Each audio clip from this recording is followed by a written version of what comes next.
Boa tarde, você está aqui no Drops do Quarto com Deus e a gente vai estar falando sobre o nosso tema desse mês. Nosso tema desse mês é comissão. E para falar com a gente tem uma pessoa muito especial aqui para conversar conosco. O nome dela é Denise Alcaide. Denise. Oi, Denise, tudo bem? Olá. Bem-vinda ao Drops do No Quarto com Deus. Muito obrigada. Denise, fala um pouquinho de você. Quem é você? Então, o meu nome é Denise Alcaide, já é um sobrenome árabe, né? A maioria das pessoas não sabem, mas nós conseguimos identificar as pessoas no mundo árabe, por exemplo, pelo sobrenome. E é um sobrenome, é uma família bem grande e ficou conhecido por algumas coisas não bonitas que foram feitas por aí, né? Mas eu sou cristã, eu sou membro da Igreja Presbiteriana da Gávea, graças a Deus, e também minha família frequenta a igreja, e eu sou professora de seminário, professora do curso Perspectivas, e também sou formada em História e pós-graduada em História das Relações Internacionais. Caramba, coisa pra caramba.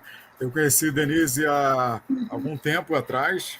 A Denise esteve já no Quarto com Deus falando com a gente sobre um tema bem interessante, que era aquele que a gente chamou de Trojan, que é você invade sem que as pessoas saibam que você está invadindo. E desde lá fizemos uma amizade muito grande. Denise está sempre à disposição da gente para dar um apoio aqui no Quarto com Deus. Obrigado, tá, Denise? Mas o nosso tema é comissão ou omissão. Diz para a gente aí, Denise, o que você acha disso? Dentro do teu escopo de professora, de entendida do assunto. Então, eu vou usar um texto pouco usado para esse assunto, que é Apocalipse. É interessante que a gente não usa Apocalipse, a gente usa assim, textos assim, todo mundo fala, né? Como Mateus 28, Isaías 6, mas hoje a gente vai fazer um trabalho um pouco diferenciado. Eu vou usar Apocalipse 5 e a gente vai ver o papel nosso na comissão que Deus nos deu e como nós vamos realizar. Então, abrindo o Apocalipse, a gente aqui tem um estudo completo do que Deus quer para nós. Legal. Apocalipse o quê? 5. Apocalipse 5, ok. Isso. Pode ler para a gente. Posso ler? Uhum. Diz assim, do versículo 1 ao 14, é um pouquinho longo, mas tem muita coisa aqui para a gente explorar. No lado direito de quem estava sentado no trono, vi um livro escrito por dentro e por fora, bem selado com 7 selos. Vi também um anjo forte chamando em alta voz: quem é digno de abrir o livro e de romper os selos? Mas no céu não havia ninguém, nem na terra, nem debaixo da terra, que pudesse abrir o livro ou olhar para ele. Eu chorava muito, pois ninguém fora achado digno de abrir o livro, nem de olhar para ele. Então um dos anciãos me disse: não chores, pois o leão da tribo de Judá, a raiz de Davi, que venceu para abrir o livro e romper os 7 selos. Vi em pé entre o trono e os 4 seres viventes, no meio dos anciãos, um cordeiro que parecia estar morto e tinha 7 chifres, 7 olhos, que são os 7 Espíritos de Deus enviados por toda a terra. Ele veio e pegou o livro da mão direita de quem estava sentado no trono. Logo que pegou o livro, os 4 seres viventes e os 24 anciãos prostraram-se diante do cordeiro, tendo cada um deles uma harpa e taças de ouro cheias de incenso, que são as orações dos santos. Aleluia! E cantavam um cântico novo dizendo: tu és digno de tomar o livro, de abrir os seus selos, porque foste morto e com o seu sangue compraste para Deus homens de toda tribo, língua, povo e nação. E os constituíste reinos, sacerdotes para o nosso Deus, e assim reinarão sobre a terra. Então olhei e também vi a voz de muitos anjos ao redor do trono, e dos seres viventes, e dos anciãos, cujo número era de milhares e milhões de milhões. Eles proclamavam em alta voz: o cordeiro que foi morto é digno de receber o poder, a riqueza, a sabedoria, a força, a honra, a glória e o louvor. Também ouvi todas as criaturas que estão no céu, na terra e debaixo da terra, no mar e tudo que neles existe, dizerem ao que está sentado no trono e ao Cordeiro: sejam o louvor, a honra, a glória, o domínio pelos séculos dos séculos. E os 4 seres viventes diziam: amém. E os anciãos também se prostraram e adoraram. Que lindo! Amém? Forte. Muito maravilhoso esse texto. Então, vamos ver a nossa comissão dentro desse texto. Interessante, quando a gente pensa no contexto histórico, a gente sabe que João já era idoso, já havia passado por muitas coisas, e ele já está com a idade avançada, já não enxergava tão bem. No entanto, João, isolado lá na ilha de Patmos, que é na Turquia, fica na Turquia, e ele estava assim, meditando nas coisas do Senhor, e era um homem que estava na sua velhice, semicego e aguardando o que o Senhor ia fazer. Bom, ele tem essa visão maravilhosa, porque, ao contrário do que muitos pensam, Apocalipse quer dizer revelação. Então, assim, não é encoberto, não é. Eu sei que é um livro de enigmas, mas não é um livro encoberto, como as pessoas acham. Não vou ler Apocalipse, que eu não vou aprender nada, eu não entendo nada. Não, a gente tem que estudar a palavra toda. Isso. E o que acontece é que, do verso 1 ao verso 4, nós vemos a missão de Deus. Qual é a missão de Deus? Ele fala assim, vamos agora fazer expositivamente aqui. Do lado direito de quem estava sentado no trono, vi um livro escrito por dentro e por fora, bem selado com 7 selos. Bom, esse primeiro verso já vai falar que o livro escrito pergaminho rolo, que está escrito por dentro e por fora, já se trata das nossas vidas. A tradição judaica já trata o seguinte: isso aí é o livro da história da humanidade. Do primeiro Adão ao último homem, está aqui a história de todos, de toda a humanidade, escrito por dentro e por fora. Trata-se da história das nossas vidas, com nossos altos e baixos, com as nossas alegrias e decepções, com as nossas lutas para fazer a obra de Deus. Tudo isso, Deus, na sua glória, soberanamente, já sabe e tem o controle de toda a história nas suas mãos. Então, às vezes, hoje mesmo eu recebi um zap de um irmão preocupado aí com as eleições e tudo. Eu falei: irmão, nosso Deus reina soberanamente. Ele tem o controle da história, não importa o que os homens façam. Deus, que está sentado no seu trono, está no comando de tudo. Não tem ninguém maior do que Deus. Nenhum legislador que possa fazer o que ele quer, o que ele acha que quer, e Deus não esteja no controle. Muitas vezes, Deus levanta alguns líderes, alguns homens, para poder derrubá-los, para que todos vejam que eles vão cair debaixo do poder do nosso Deus. Assim então, como foi com o Egito, né? Lá no Egito. Exatamente. Assim como foi com o Egito. Eu estava pensando exatamente nisso. Então, esse livro, ele conta a nossa história, a sua e a minha, tá? E ele fala que ele estava bem selado. Quando ele fala que ele estava selado com 7 selos, ele fala assim, bem selado com 7 selos. 7 é o número de Deus, né? Sim. Então, ele mostra que é uma história sem solução. Alguma coisa tem que acontecer para romper o lacre dessa história e trazer a solução. Daí ele fala assim, vi também um anjo forte clamando em alta voz, quem é digno de abrir o livro e romper os selos? Quem é que vai fazer isso por nós?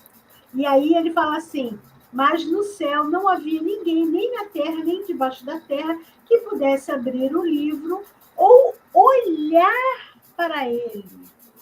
A nossa história do pecado, ela é tão feia, né? Não tinha ninguém digno para fazer isso. O pecado maculou tanto que não havia ninguém que pudesse romper esses selos. E João, ele vai dizer: eu chorava muito, pois ninguém for achado digno de abrir e nem olhar para ele. Uhum. Agora, veja, esse livro, rolo, pergaminho, ele tá, se você voltar para o verso primeiro, ele fala assim: do lado direito de quem estava sentado no trono, eu vi esse. Então, Deus tem um controle.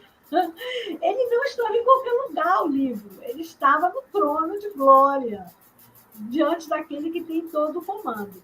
E aqui, então, pressupõe a missão de Deus. Qual é a missão de Deus? É reinar. A missão de Deus é reinar. Ele estava no trono, ele é o governante, é o soberano do universo. Deus comanda todas as coisas. Então, Deus aqui está exposto do 1 ao 4, a missão de Deus: reinar e governar soberanamente. Por isso, pode falar. É legal o 5 que você estava falando aí, que não foi achado ninguém que fosse capaz de abrir. E o interessante é que o ancião sabia o motivo porque João estava chorando, né? Porque todavia um dos anciãos me disse: não chores, eis que o leão da tribo de Judá, a raiz de Davi, venceu para abrir o livro e seus 7 selos. Calma que eu vou chegar lá. Foi mal. Eu estou aqui na missão de Deus, que é reinar e governar. Então, do 1 ao 4, o capítulo 5 está mostrando que o nosso Deus tem controle de tudo. Então, com isso, nós podemos ter duas atitudes. A primeira é de descanso. É o descanso. Às vezes a gente fica tão preocupado, como esse meu amigo que mandou o zap, né? O que vai acontecer? Pode descansar, pode dormir. Ansioso, né? A solução está nas nossas mãos. O que esses homens vão fazer? Não, o que Deus soberanamente está fazendo na história, que é o controle da história dele. A segunda coisa é a expectativa. Porque se a história está no controle de um Deus que é soberano, todo-poderoso, que reina, que é o rei de toda a glória, e nós somos filhos dele, nós somos amados dele, a expectativa que nós temos que ter é o seguinte: a qualquer momento eu acharei graça diante desse trono e toda essa situação será mudada. A qualquer momento, Deus intervirá. A qualquer momento, a sua glória vai se manifestar. O seu poder vai agir. Os milagres vão acontecer. Deus está reinando. Então, se eu tenho que ter atitude de descanso, eu também tenho que ter atitude de expectativa. É um Deus maravilhoso que está propondo um caminho aqui para mim. Eu estou no governo, você descansa e cria expectativas boas, de esperança. Não são expectativas assim: e agora eu estou perdido, o que vai acontecer comigo? Não. A minha vida está nas mãos dele. É o povo na frente do Mar Vermelho vendo o exército atrás. Exatamente. Pensa que o livro está diante do trono. O livro não está em qualquer lugar. Agora a gente vai ver a missão de Cristo. Nós vimos que a missão de Deus é reinar e governar soberanamente. Isso os teólogos, os reformadores, todos já passaram para a gente, né? Todo esse conhecimento teológico que a gente tem. Então, isso tem que nos dar descanso e expectativa. Bom, a partir do verso 5, nós temos aqui, aí a gente vai novamente, tá? Explorar o verso 5. Então, um dos anciãos me disse: não chores. Agora é a missão de Cristo. Pois o leão da tribo de Judá, a raiz de Davi, que venceu para abrir o livro e rompeu os 7 selos. Quando ele fala do leão da tribo de Judá, ele está falando do Messias. Esse aqui são títulos messiânicos, é o título do Messias. Ele já está identificando quem é a pessoa. Jesus Cristo, né? Que quando a gente fala Cristo, é o Messias, é o ungido. Então, ele é o Messias. Então, tanto que em árabe, eles falam assim: Yeshua o Messias, Eles falam assim, que é Yeshua o Messias, o Jesus o Messias. Nós falamos Jesus o Cristo. Eles falam Jesus o Messias, que é a mesma coisa. Cristo é Messias, né? Uhum. Isso.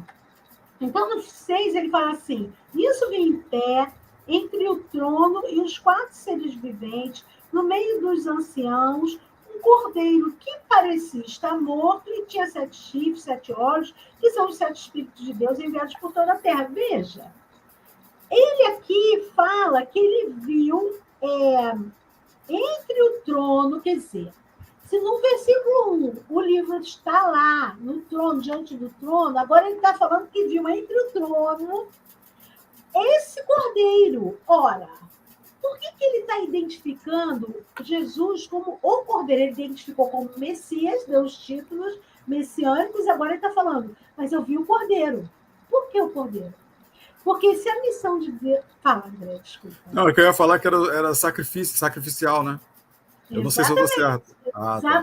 Se a missão de Deus é reinar, governar soberanamente, e nós temos que ter descanso e expectativa nas suas promessas, a missão de Cristo é morrer, pagar o preço.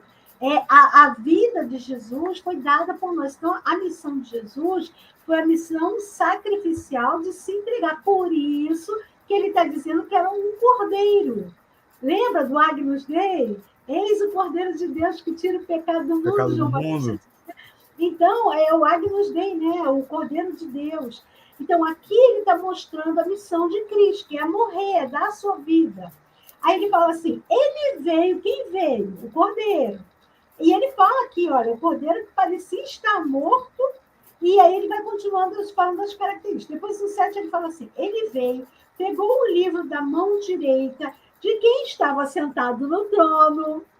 E quem estava sentado no trono foi o Senhor da história. Ele tem o controle da vida dos homens. A soberano. História está aqui, olha, é soberano. Não está assim, ó, acontecendo o que está acontecendo aqui no Brasil, e Deus está sentado no trono roendo a unha. Será que ganha no segundo turno? Será que não ganha no segundo turno? Vamos torcer. O que vai acontecer? Estou esperando outro capítulo da novela. Não, gente. Não. Ele que escreveu, né? Foi ele que escreveu a história. Exatamente. Tudo está acontecendo segundo os seus propósitos. Então, Sim. Ele fala assim, ele veio e pegou o livro. Quem pegou? O cordeiro que foi morto.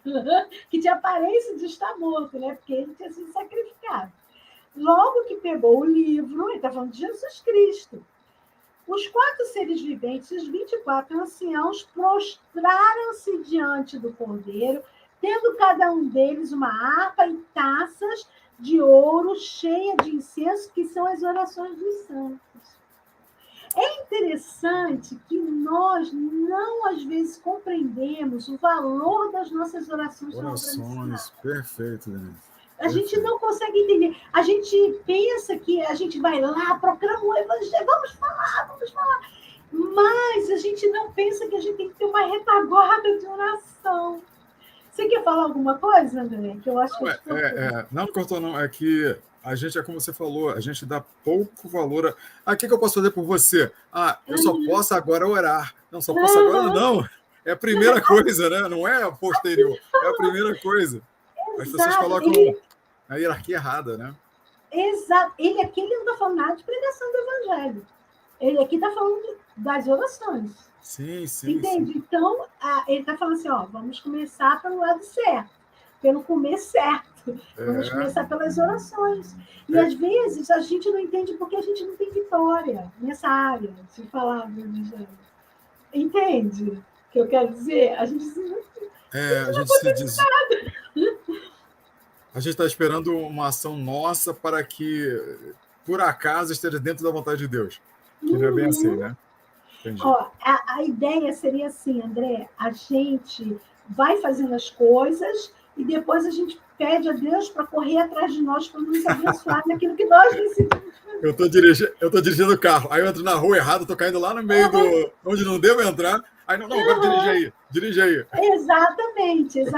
Não vai dar certo. Me socorre. Não vai dar certo. Não é assim. Se a gente está falando que a missão de Deus é reinar, tem um soberano. Nós somos seus súditos. Então, por exemplo, às vezes as pessoas falam assim para mim, por que você vai trabalhar do outro lado do mundo se aqui tem muitas necessidades? É uma pergunta lícita, Sim. certo? Só que eu falo o seguinte, eu não corro atrás das necessidades, mas da vontade de Deus. Qual é a vontade de Deus? Aqui tem muitas necessidades, tem muitas igrejas, tem muitos crentes. Então, quando Deus levanta apenas um, para ir onde nunca se ouviu falar do Evangelho, não é cruel fazer isso se a Bíblia diz que nós temos que ir até os confins da terra? Aí Deus Sim. levanta alguns poucos para fazer a missão e a gente fica questionando por que essa pessoa está indo, como se ela estivesse indo para um passeio turístico e não para o trabalho de Deus. Sabe que eu já ouvi gente falar isso. Não, eu quero fazer missões lá em Paris. Ah, sei. Eu costumo dizer Aí assim, fala. eu ia fazer uma pergunta para você. Vai fugir um pouquinho do raciocínio lógico que você Não, está não tem tendo aí. problema. Depois você volta. Uhum. Como é que você sabe qual é a vontade de Deus? Aí entra aquele versículo que fala que Deus revela-se aos seus que andam em intimidade com Ele, né? Os que o temem. E como é que você consegue ouvir a voz de Deus? Como é que você sabe que é esse caminho que você deve seguir? Então, tem duas maneiras. Eu vou orar e pela palavra. Aí você fala assim, mas a palavra não vai dizer para você se você vai para a China, para o Oriente Médio, ela não vai. Só que Deus ele vai nos mostrando. Ele vai mostrando. Olha, eu costumo dizer o seguinte, quando Deus tem um fim, ele cria os meios de graça. Então, por exemplo, Deus quer que eu vá para Jordânia, vamos supor, tá? É um exemplo. Uhum. Eu não estou dizendo que eu vou, estou dizendo que pode ser. Pode ser qualquer lugar. Um exemplo. Então, o que acontece? O que Deus faz? Ele vai criando meios de graça para aquilo acontecer. Eu vou falar uma coisa para você. Eu estava numa igreja, uma época atrás, e eu ficava assim, ajudando daqui, dali, ficava mais na retaguarda e ficava mais assim, vamos dizer, pelos últimos bancos e tal.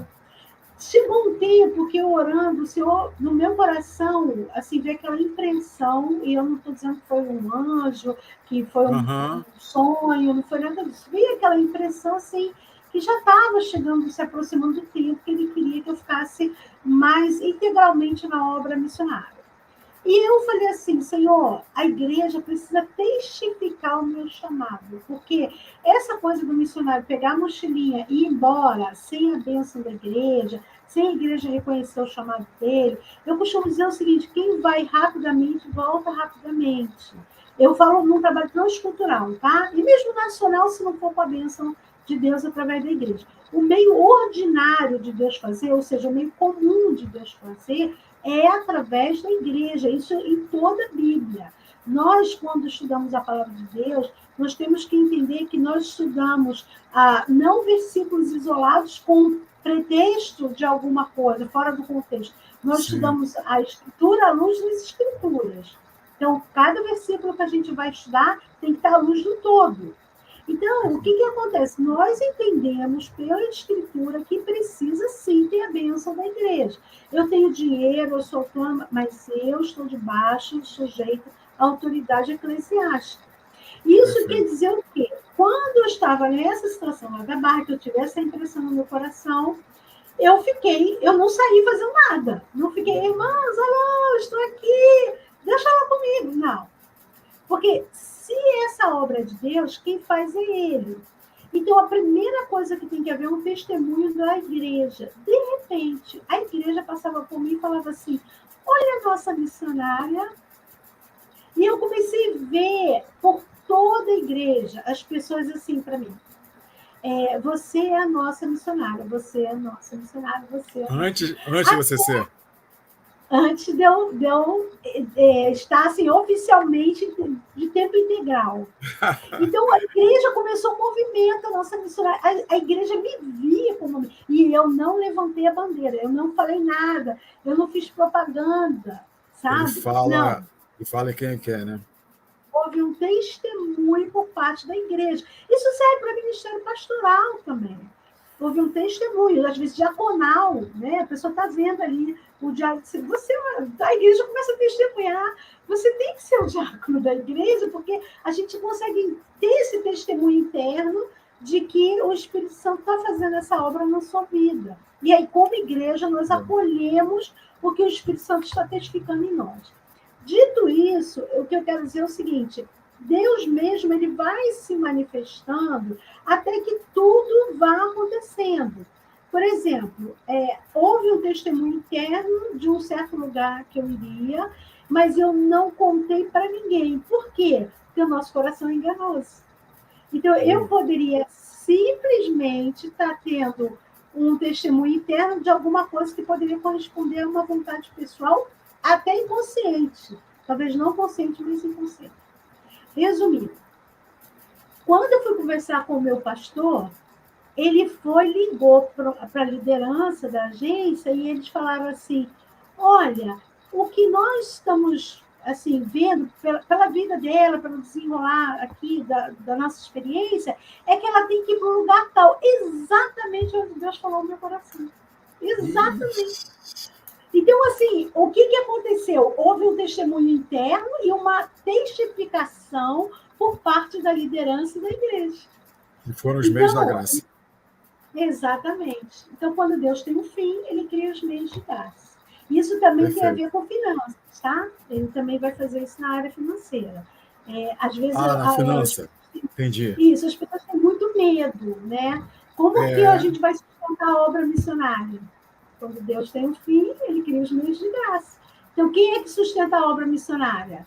Deus que sustenta. Mas aí eu vou chegar nessa parte um pouquinho depois, tá? Tá bom, então, vamos voltar. A gente viu aqui das orações, no versículo 8. Então, certo. Aqui ele não fala de evangelismo, ele está chamando e mostrando aqui, ó, aqui tem um incenso de ouro que são orações. Ó, tá no local, ele está falando que taças de ouro cheias de incenso que são as orações do santo. Eu imagino que ela tem que estar numa taça, porque essas orações aqui são regadas de lágrimas. Você entende? Porque a taça... Tipo de Ana, né? Ana orando, pedindo Samuel, pedindo um filho que veio Samuel. Exatamente. Em lágrimas. Exato. Em lágrimas. Isso sou eu, tá? Eu vejo isso aqui no texto. Por que a taça? Porque ela vem acompanhada de lágrimas. Muitas vezes os missionários... todos os dias, André, todos os dias eu oro pelos missionários e pela igreja perseguida. Todos os dias. Não durmo sem fazer oração por eles. Eu não oro por mim, às vezes, se eu estiver cansado, mas eu oro pela igreja perseguida e pelos missionários. A gente Desculpa, fala. A gente não tem noção do que é uma igreja perseguida. Aqui no Brasil, né? Aqui no Brasil a gente não tem noção. Só quando a gente entra nos sites de missionários que a gente consegue ver alguma coisa a respeito disso. Pode continuar, depois se você puder falar. Fala isso amanhã. Quer dizer, daqui a pouco, né? Fala isso daqui a pouco. Pode falar. Olha, eu vou dizer para você que, infelizmente, tem coisas que acontecem que a gente sabe, mas por causa da internet, a gente não pode nem contar. Entendi. Talvez num local fechado, um bate-papo, tipo no quarto com Deus, às 17 horas. É isso aí, ó, viu? O marketing. Porque eu vou dizer que são coisas seríssimas. Imagino, mas eu não posso expor quem está lá, então não posso ir adiante nesse comentário. Agora vamos voltar. Agora a gente vamos voltar aqui, só a gente tem que terminar, né? Falta um pouco. Que a gente está na missão de Cristo, E cantava um cântico novo dizendo: Tu és digno de tomar o livro, de abrir seus selos, porque foste morto com o teu sangue, olha o cordeiro. Compraste para Deus homens de toda língua, de toda tribo, língua, povo e nação. Gente, não tem raça não, tá? O pessoal está viciado na música de todas as tribos. É verdade, não tem raça. Não tem. A raça que tem é a raça humana. Existe uma raça humana. Vai para Gênesis. Sem nada de raça. Você pode pegar os versículos todos aqui, Apocalipse, pega outro texto. Não tem raça, tá bom? Vamos parar com essas conversinhas que não tem raça, não. E aí ele fala que foi esse cordeiro que comprou pessoas de todas as tribos, língua, povo e nação. Quer dizer que de todos os povos está aberta a oportunidade para que eles encontrem a salvação. Veja bem, essa está falando da missão de Cristo. E vai até o verso 10. Aqui, olha, eu já vou entrar agora na nossa missão. E diz assim: e os constituíste reino e sacerdotes para o nosso Deus, assim reinarão sobre a terra. Ou seja, o nosso Cristo não só nos comprou, nos salvou, nos livrou, como nos elevou a uma categoria que nós somos co-herdeiros com Ele. Sabe o que é isso? Que tudo que pertence a Cristo nos pertencerá.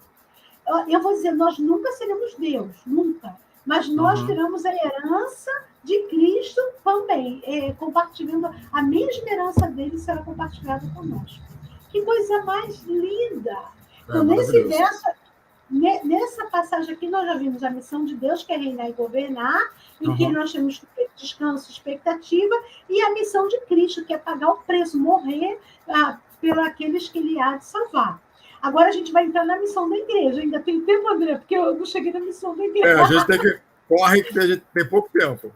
Tá, então diz assim: então olhei e também vi a voz de muitos anjos ao redor do trono dos seres viventes e dos anciãos, cujo número é de milhares e milhares, milhões e milhões. Isso aqui é obra missionária, viu? Pregando tudo que é lugar. Isso aqui é povo de Deus espalhado aí, os anônimos de Cristo. Você sabe que a obra missionária tem muita gente anônima, tá bom? E a gente, às vezes, não vê porque não aparece na mídia, mas tem muita gente trabalhando para o Senhor. E proclamava em alta voz: o cordeiro que foi morto, digno de receber. Agora vem o que eu queria tratar com vocês. Digno de receber poder, riqueza, sabedoria, força, honra, glória e louvor. Veja, tem aqui 3 elementos que é Deus quem vai dar para Cristo nessa passagem. Os 3 elementos nós não podemos dar. Por exemplo, poder, nós não podemos dar poder. Também riqueza. A honra e glória. A gente não pode dar para o poder. Verdade. A gente não pode. Poder, honra e glória. Isso é Deus que vai dar para ele. Agora, vamos ver a riqueza, tá, André, que você falou. Tá. Isso é uma coisa que nós podemos dar. Aqui está falando de ouro e prata. Sabe o que sim, entendi. E nós podemos honrar o cordeiro com os nossos bens. Com o que a gente ganha, com o que a gente tem. Isso aqui ele fala que o cordeiro é digno de receber a nossa oferta. Receber. Ele vai receber. Verdade. Poder, glória e honra é Deus que vai dar para ele. Mas a riqueza, nós podemos dar o que nós temos para a obra dele. Então, isso aí nós podemos dar.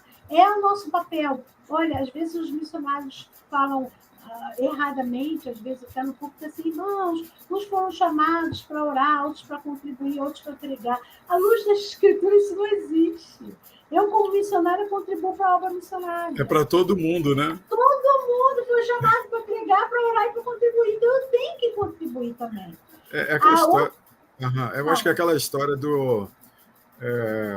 alguns têm dons que são mais à frente do que outros, né? As pessoas têm uma compreensão errada, achando que é só os que têm os dons para doar é que vão ter que doar. Não, realmente é para todo mundo fazer. Alguém vai doar mais que você. Mas, enfim. Não, lembra, o ponto não é a quantidade, o ponto é a sua fidelidade. É o coração. Exatamente. E aí ele fala assim de sabedoria. Sabedoria é alguma expertise, algum dom, algum talento que você tenha, que você possa dar para o reino. Por exemplo, já viu aquelas pessoas que ficam nos bastidores da contabilidade? A pessoa estudou muito e ela dá tudo para a contabilidade, assim, para cuidar das finanças da igreja, para organizar. E você já viu aquelas pessoas que às vezes têm um dom com a voz, com louvor, ou então uma senhora que ela consegue ter uma habilidade de artesanato.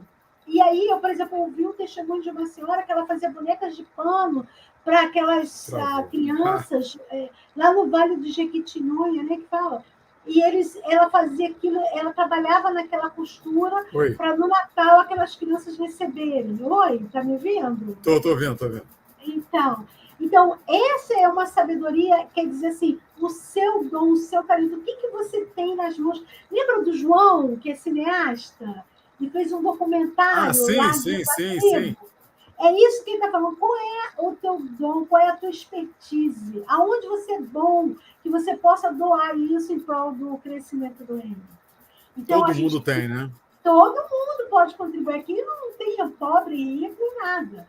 Aí ele fala assim, e a força, gente, eu vi um rapaz que ele foi levar muita compras, comidas, cesta básica também para esse pessoal do Vale de Jequitinhonha, e ele estava contando testemunho, irmãos, a gente suou tanto, a gente carregava caixas por horas e horas, suamos. O que ele está dando aqui? O que o texto está dizendo? A sua força física.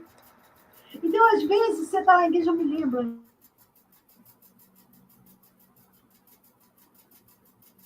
Quando o culto ia começar, eu chegava antes, não tinha ninguém para lavar o banheiro. Porque todo mundo quer estar no culto, né? Mas ninguém quer estar nos bastidores. Quer dizer, não é todo mundo, mas eu falo no geral, né? Aí, o que eu fazia? Arregaçava assim as mangas, ó, pegava o balde e tal, e lavava o banheiro. E ele sem problema nenhum. Então, sem pedir, né? Ninguém precisava pedir. E nem precisava ficar fazendo propaganda de nada. Ai, coitado de mim, lavar o banheiro.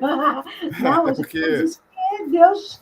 A gente está dando a nossa força. Fala. A gente tem um problema a síndrome de Lúcifer, né? De querer estar sempre lá em cima, eu quero estar na frente de todo mundo. É o raio do pecado que está dentro da nossa célula que vai fazendo a gente ter as atitudes que não deveriam. Mas quando a gente passa a entrar naquela questão de Nicodemos, do nascer de novo, você passa a ter a mente de Cristo. Você tendo a mente de Cristo, você já muda o seu procedimento. Você deixa de ter a síndrome de Lúcifer. Exatamente. Então, a força, ele fala da força física. E aí ele vai falando da questão do louvor. Nós adoramos Deus com a nossa vida. Eu não sei se acabou o tempo, André. Como é que a gente está aí? Pode fechar. A gente está com... Falta um versículo. Aqui. Tem dois. Praticamente, Aí, então, assim, o louvor a gente sabe, né? Que a nossa vida é um louvor e adoração a Deus. Eu não vou falar. O ponto é só assim, nós não podemos ser reducionistas, tá? Alguns querem limitar a missão assim, ó, só vou orar, ou só vou entregar a cesta básica, ou só vou pregar o evangelho, ou só vou contribuir. Não, missão é tudo isso, tá? Não é só é assim, ó, ou isso ou aquilo. Não, missão, a gente sabe? Assim, eu vou dar cesta básica, eu vou orar, eu vou pregar o evangelho, eu vou visitar os pobres, os doentes, os encarcerados, tá bom? Então, ele fala assim, também ouvi de todas as criaturas que estão no céu, na terra e debaixo da terra, vou ler bem rapidinho, no mar e tudo que neles existe, dizerem ao que está sentado no trono e ao Cordeiro seja louvor, honra, glória, domínio pelos séculos dos séculos, e os 4 seres viventes diziam amém. Os anciãos também se prostraram e adoraram. Ao final, o fechamento, que coisa linda. A missão de Deus, a missão de Cristo, a missão da igreja. Não é lindo? Então, o que eu queria mostrar para vocês é como nós podemos fazer missão. Então, o nosso papel aqui é contribuir, orar, usar a nossa força física, nossa expertise, nosso conhecimento, nosso dom, nossa adoração, pregar, proclamar o evangelho. E é essa missão que fecha aqui, aí todo mundo junto, adorando o Cordeiro Jesus. Amém? Amém. Reconhecer quem Deus é, né? Isso tudo a gente faz porque Deus é. Exato. Denise, muito obrigado. É claro que a gente tem muito mais coisa para conversar, mas a gente vai conversar isso daqui a pouco, lá no Quarto com Deus, na Praça Tiradentes, lá na Catedral Presbiteriana, às 17 horas, no Quarto com Deus. Então, espero esse pessoal todo lá que puder estar. Venham conversar mais sobre esse assunto. O assunto é grande, vasto e muito interessante. Denise, muito obrigado pelo bate-papo. Passamos 10 minutos, mas está dentro do nosso tempão. Obrigado. É uma honra. Tchau, irmãos. Tchau. Até a próxima. Valeu. Tchau. Um abraço a todos aí. No Quarto com Deus, hein, gente? No Quarto com Deus é o melhor lugar para se estar. Então esteja com a gente hoje às 17 horas, na Praça Tiradentes, na Catedral Presbiteriana, que fica lá na Praça Tiradentes. Qualquer dúvida, você entra lá no catedralrio.org.br. Até a próxima.